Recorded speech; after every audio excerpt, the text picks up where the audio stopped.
Salut bro, j'espère que tu as la forme. Aujourd'hui, j'ai envie de te parler de ce que j'aurais aimé savoir avant de commencer l'investissement. Ça m'aurait évité pas mal d'erreurs. Malheureusement, j'ai tendance à croire que, tu sais, les conseils, on n'écoute pas forcément les conseils qui sont donnés par des gars un petit peu plus avancés. On a toujours tendance à vouloir faire notre propre chemin et souvent on réalise les mêmes erreurs que bien d'autres ont fait. Et on voit ça après ce jingle.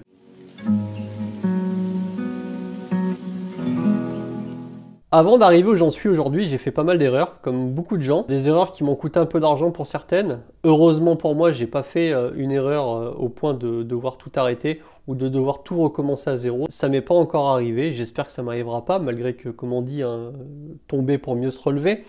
Maintenant, c'est vrai que si jamais tu décides de te lancer, si tu es jeune, si tu as 18 ans, 20 ans et que tu veux vraiment te lancer dans un business, je vais te parler de 2-3 notions qu'il faut impérativement que tu saches. Ça va t'éviter de perdre du temps, parce que le temps c'est vraiment important. L'investissement ça se base sur le long terme. Si aujourd'hui tu attaques à 18 ans, c'est génial, ça veut dire que tu as déjà un état d'esprit où tu veux construire quelque chose dans ta vie. Et la première des erreurs, c'est de ne pas assez se former. Et c'est pour ça qu'on va parler de tout ça ensemble. Juste avant, je voulais simplement te dire que si le contenu de cette vidéo ou si les vidéos que je fais te plaît, si tu me kiffes quoi, tu peux toujours t'abonner à cette chaîne, mettre un pouce bleu et laisser des commentaires, pose des questions, n'hésite pas. C'est aussi un objectif que de faire une chaîne communautaire où tout le monde est là et donne son propre avis, ça permet d'évoluer, de s'évoluer, de s'améliorer. Donc voilà, n'hésite pas, ça me ferait plaisir en plus de ça. La première des erreurs que je vois, c'est bien évidemment ne pas assez se former. Moi, je pense que j'ai fait quand même l'erreur aussi dès le départ. C'est vrai que je suis parti un peu à l'aveuglette, je dirais, dans le sens où j'ai commencé à faire l'immobilier et seulement ensuite j'ai commencé à me former. Bien évidemment, avant d'acheter le premier bien, j'avais quand même 2-3 notions immobilières, mais c'est vrai que la vraie formation au sens que je l'entends, c'est-à-dire vraiment creuser en détail, aller sur internet, regarder toutes les vidéos, lire des bouquins, essayer de s'améliorer sur ci ou sur ça, je l'ai fait après. Au début, j'ai l'impression que j'étais un petit peu trop submergé par la charge de boulot. C'est comme ça. Maintenant, c'est vrai que j'ai pas fait d'erreur, mais j'en ai fait quand même 2-3 et je vais t'expliquer lesquelles j'ai faites et pourquoi toi tu devrais pas les faire. Donc la formation, c'est hyper important. Ça va notamment te donner une bonne indication sur ce qui est un rendement et des retours sur investissement normaux. C'est-à-dire qu'une règle de base, vraiment, pour tout investissement où on te promet des rendements qui sont supérieurs à 20% annuels, je dis bien 20% annuel, pas mensuel, hein. Il faut absolument soit que tu fasses une recherche bien poussée sur le sujet, soit alors je te conseille de les éviter au maximum parce que bien souvent ce sont des Ponzi. J'ai fait une vidéo sur les Ponzi. Si tu sais pas ce que c'est qu'un Ponzi, c'est tout simplement une arnaque. On te promet des rendements qui sont astronomiques, des rendements de 10-20%. C'est vrai que quand tu fais une petite projection, tu t'aperçois que tu vas gagner beaucoup d'argent, mais bien souvent c'est des arnaques. Et pour déceler un peu les Ponzi, tu verras que plus la somme que tu mets est grande, plus le retour sur investissement est grand. C'est contraire à ce qui se fait généralement. Dans l'investissement global, si tu veux, plus ton capital est gros, moins tu as besoin de chercher du rendement pour faire des grosses performances financières. Je veux dire par là que si par exemple tu mets 10 000 euros et que tu prends un rendement à 50% annuel, ce qui est énorme, hein, tu vas faire 5 000 euros à l'année. Par contre, si tu as 10 millions d'euros et que tu prends un rendement à 1% annuel, eh bien tu vas faire 100 000 euros. Donc généralement, quand tu augmentes les sommes, tu vas réduire un peu le rendement et de ce fait réduire le risque. Parce que risque et rendement, c'est deux choses qui sont totalement liées. C'est-à-dire que plus tu augmentes ton risque, plus tu augmentes ton rendement, plus tu baisses ton risque, plus tu baisses ton rendement. Si tu mets ton argent sur un livret A, il n'y a quasiment pas de risque. Le rendement, c'est 1%. Voilà. Donc tout ce qui est business, plan, truc, site web où on te donne des rendements qui sont supérieurs à 20% annuels, mets-y pas les pieds. Je te conseille pas. Donc ça, c'est une des premières choses. Je peux t'en parler parce que moi, le premier à être tombé dedans, honnêtement, je vais pas te mentir. J'ai été dans un Ponzi plusieurs fois et une fois, je m'en suis sorti plutôt bien. D'ailleurs, j'ai fait une vidéo sur le sujet où je t'explique comment on a récupéré notre argent. Mais il y a d'autres Ponzi où on est tombé dedans, notamment c'était un système de poker en ligne automatisé. Ça avait l'air plutôt prometteur, les rendements étaient de 15% par mois. Et puis finalement, je me suis retrouvé à perdre un petit peu d'argent.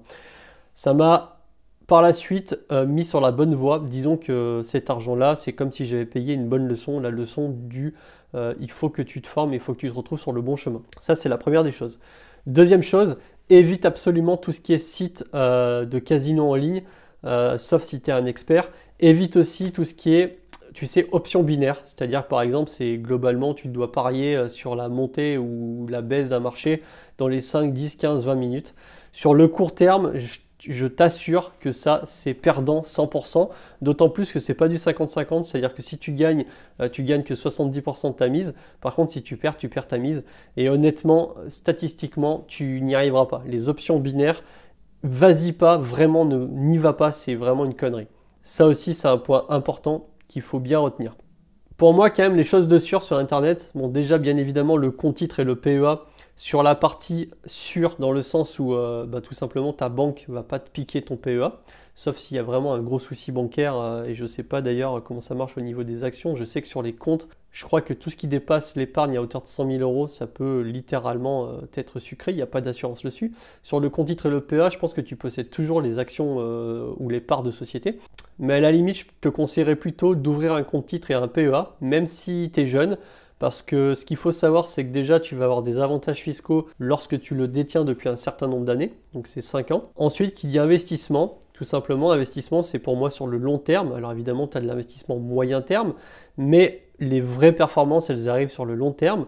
Il y a juste à regarder Warren Buffett et la biographie de Warren Buffett et l'évolution surtout de son patrimoine financier pour s'en rendre compte. C'est vraiment important de viser le long terme, ça te permettra d'avoir des bonnes performances. Il faut aussi que tu t'enlèves de la tête que tu vas t'enrichir avec la bourse assez rapidement. Ça peut arriver, mais c'est très rare, ou alors il faut avoir un gros coup de chance.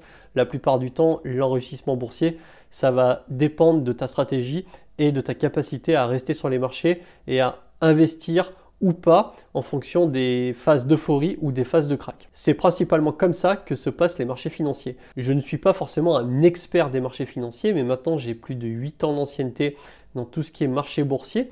Et honnêtement, en ayant vécu le Brexit, en ayant vécu le Covid, j'ai vu un petit peu ce qui se passait quand tu as tout ton portefeuille qui est dans le rouge, et plus que dans le rouge parce que c'est une phase, tu sais, où tous les gens décident de vendre leurs titres et les marchés s'écroulent totalement. Il faut rester solide dans ces moments-là, il vaut mieux renforcer et aller à la contre-tendance. Tu sais ce qu'on dit, l'adage, il faut acheter au son des canons et vendre au son des clairons.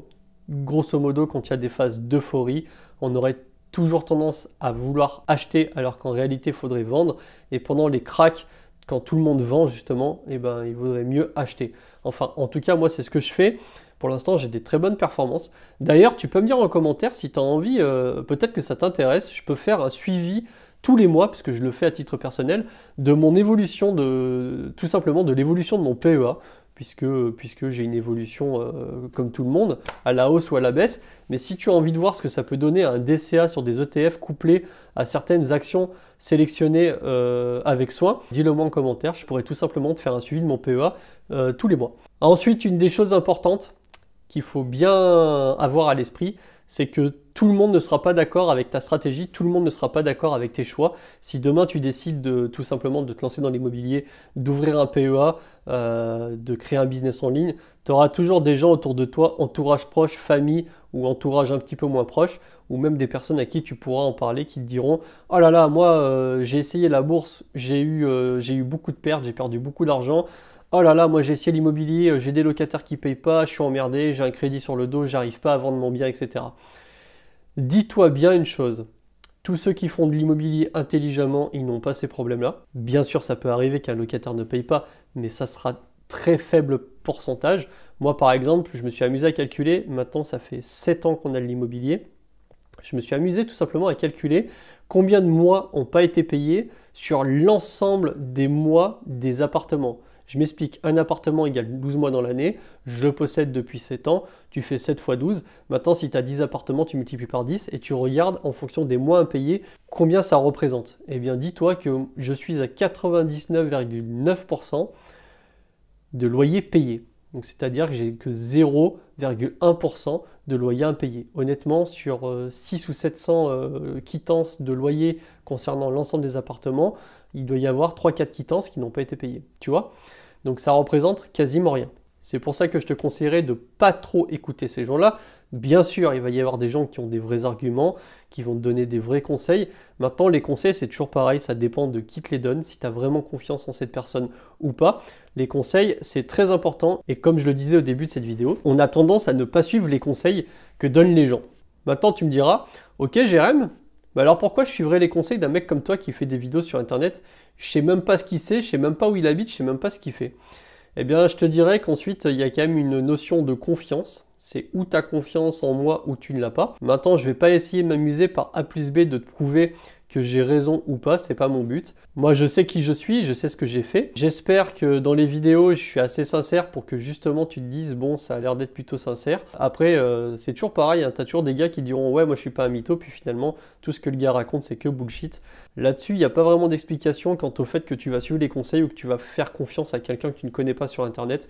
Moi, je sais qu'il y a des youtubeurs, j'ai 100% confiance en eux. Je sais pas, c'est dans la manière d'être, dans la manière de dire les choses, dans la manière de faire les choses. C'est des gens, ils sont là vraiment pour aider la communauté. Ils ont vraiment une notion de bienveillance. Je pense que, enfin, en tout cas, moi, je le ressens à 100%. Après, voilà, faut faire confiance un petit peu à son sixième sens. Est-ce que cette personne t'inspire confiance ou pas? Là-dessus, toi seul est capable de t'en rendre compte. Moi, j'espère que ce que je te dis, ça t'inspire un peu confiance parce que c'est vraiment une réalité. Après, tu feras ton propre chemin. Mais en tout cas, c'est pour cette raison que je te fais cette vidéo. Si tu la regardes, c'est que tu es en recherche tout simplement d'informations pour pouvoir avancer, pour éviter des erreurs. Et je te conseille vivement, comme je te disais au début, tous les Ponzi, les gros rendements, oublie. Tout ce qui est structure de jeu, options binaires en bourse, oublie. Malheureusement, tu as tendance un petit peu à croire au rêve au début. Avec des gros rendements, tu vas beaucoup plus vite, mais dans la réalité, ça ne se passe pas comme ça. Tu peux bien évidemment avoir un accélérateur, avoir je sais pas, une erreur de richesse positive, un héritage. Tu as misé sur la bonne crypto, etc. Ça a fait x100 et puis finalement, tu as gagné beaucoup d'argent. C'est très bien. La majorité des gens à qui ça arrive, tu t'apercevras d'après les études qui perdent leur argent tout simplement parce que leur cerveau n'a pas été calibré au même stade que l'argent qu'ils ont gagné. Je m'explique. Quand tu commences à faire de l'investissement immobilier, au début, tu as ton référentiel à toi. 2 000 euros par mois, 5 000 euros par mois, 10 000 euros par mois, ça dépend de chaque personne. Tu as un référentiel et puis plus tu avances dans ton parcours d'investissement immobilier, plus ce référentiel financier et tes repères et ton mindset calibré à l'argent, eh bien, s'adaptent. C'est-à-dire que toi, ton cerveau à l'heure actuelle, il est calibré sur une certaine somme. Ça peut être 2 000, 1 500, 1 200, 10 000, 20 000, 50 000, 100 000. Ça dépend vraiment des gens. Mais il y a de fortes chances que tu ne sois pas calibré sur le même référentiel qu'un milliardaire. C'est normal, hein, il ne faut pas s'inquiéter. Maintenant, ce qui se passe, c'est que moi, je le vois. Et pour te donner un exemple de tout ça, c'est marrant parce que je me souviens, il y a une dizaine d'années, je discutais avec un gars, à cette époque-là, je n'étais pas du tout dans l'investissement, pas du tout dans l'immobilier, pas du tout dans la bourse, dans rien du tout, tu vois. Et là, je me souviens qu'à ce moment-là, je me suis dit, t'as 800 balles d'actions, mais c'est énorme. Tu vois, comme quoi le référentiel peut changer. À l'heure d'aujourd'hui, tu vois, par exemple, j'ai un peu plus de 40 000 euros d'actions. Honnêtement, je trouve pas du tout ça énorme. Je vois bien ce que ça peut donner sur un portefeuille à 40 000 euros, mais je m'imagine tout simplement avoir un portefeuille à 3-4 millions d'euros, ce qui n'est pas énorme aussi dans le sens investissement pur. Mais pourtant, je t'assure qu'il y a pas mal de gens, quand ils me demandaient combien j'avais, et que je leur donnais la réponse parce que je vais pas cacher, je m'en fous, tu vois, eh bien, trouver ça totalement stratosphérique, parce que c'est vrai que 40 000 euros à l'heure d'aujourd'hui, ça représente quand même une belle voiture, ou voire un petit appartement.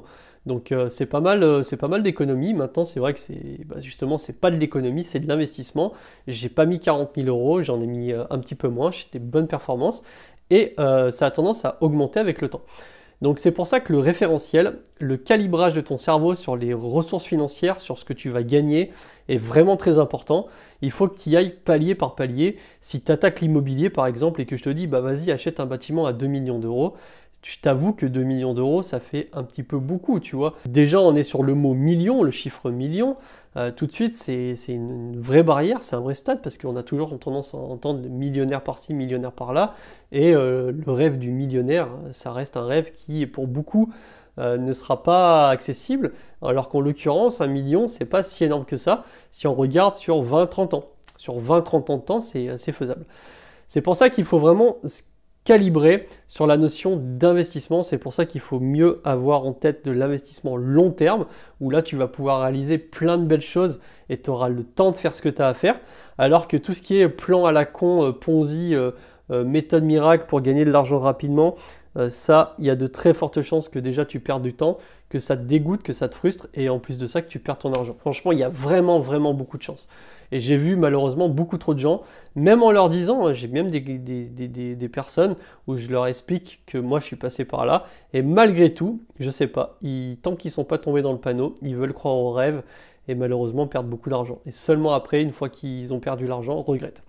Donc fais vraiment gaffe à ça, c'est important. Même si ça devait toucher qu'une personne sur 100 qui regarde cette vidéo, eh bien je serais content parce que j'aurais évité au moins à une personne, avec une vidéo de 25 minutes, d'éviter de perdre de l'argent. Ensuite, qu'est-ce que j'aurais aimé savoir un petit peu plus tôt? Tout simplement qu'il n'y a pas vraiment de limite. C'est-à-dire que la seule limite que tu as, c'est la limite que tu t'imposes. C'est la limite qui est dans ta tête. C'est la limite psychologique. Si demain tu penses que ta limite c'est 10 appartements, je pense que tu n'en auras pas 10, tu vois. À mon avis, tu en auras 6, 7, peut-être 10, mais voilà, ça s'arrêtera là. Si tu ne te mets pas de limite, par définition, eh bien, tu vas pas forcément te poser de questions, puis finalement, tu vas avancer, certes à ton rythme, et puis tu pourras certainement avoir des résultats qui seront bien au-delà de ce que tu aurais pu penser. En tout cas, moi, c'est ce qui s'est passé au tout début quand j'ai voulu investir dans mon premier appartement. Je m'étais dit, tiens, si je peux avoir un studio et que celui-ci soit payé lorsque j'ai 60 ans, 65 ans, eh bien j'aurai un complément de retraite de 300-400 euros. Vraiment, j'ai commencé comme ça. Aujourd'hui, c'est vrai que j'en ai beaucoup plus. Ça génère beaucoup plus d'argent. Et je me pose plus trop de questions. J'espère qu'à terme, en tout cas avec tout ce que je fais, que j'aurai pas de soucis à ce niveau-là, au niveau de la retraite. En tout cas, j'y travaille assez ardument. Maintenant, ce qui est sûr, c'est qu'il ne faut pas non plus complètement partir en vrille. Il faut quand même rester terre à terre. Il faut avoir de l'ego, mais il ne faut pas avoir un ego surdimensionné qui va te faire des conneries. L'ego dans le business, c'est pas très bon. Il faut vraiment savoir où t'en es. Le mieux pour ça, c'est de se connaître, de se former. Tu sais ce que tu es capable de faire. Demain, tu sais que tu es capable d'acheter un bâtiment à 1 million d'euros, de le rénover, de le louer, de le gérer. Tu sais que tu connais ton secteur, que tu vas acheter à un endroit bien placé. Il faut vraiment avoir cette notion de savoir, de connaissance. C'est pour ça que la formation, c'est hyper important. Plus tu sais de choses, mieux c'est. Moi, je m'étais fixé des objectifs, tu vois, je pense réalistes, dans un petit carnet, il y a à peu près de ça 2 ans. J'avais marqué ces objectifs et je l'avais daté, c'est-à-dire que c'était il y a à peu près 2 ans des objectifs d'aujourd'hui. Je m'étais mis, par exemple, à avoir 25 000 euros sur mon plan épargne action. À cette époque-là, j'en avais 10 000, en comptant le DCA, les apports et l'évolution du PEA. Bon, il se trouve que ça allait un peu plus vite parce que j'ai une opportunité assez rare sur l'action Visiomed Group qui fait des très bonnes performances.